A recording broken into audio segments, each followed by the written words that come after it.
Hi, my name is Engineer Ian Reyes from Philippines.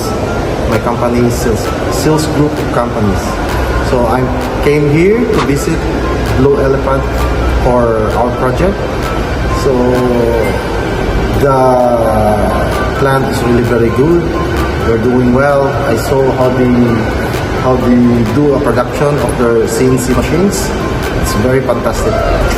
I cannot wait our project to be built here, and I cannot wait the project or the order that I in place in this company.